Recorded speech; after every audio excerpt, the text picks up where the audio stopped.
Another trip.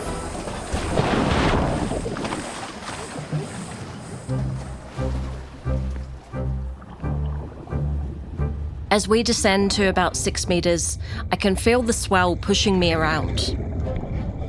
Don't worry, Mum, there are no sharks nearby. I make my way through the thick kelp and start searching for crays.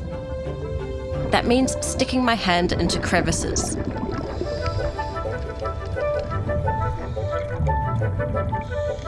I find a cray, but it wriggles free and gets away.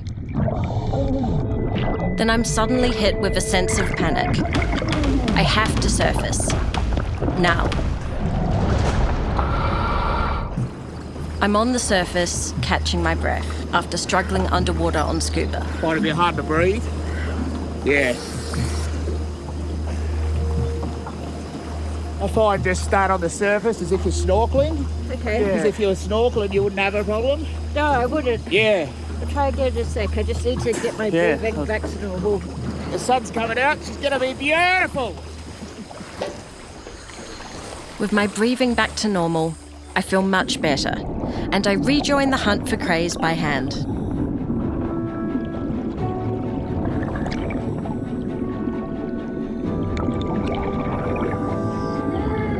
Then I get one, but I'm pretty sure it's under the legal size, so I let it go. There's so much sea life down here. Urchins, crabs, and abalone.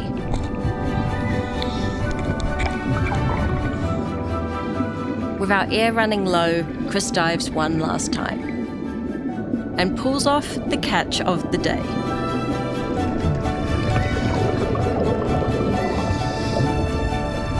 Whoa! Hey, that's a good one.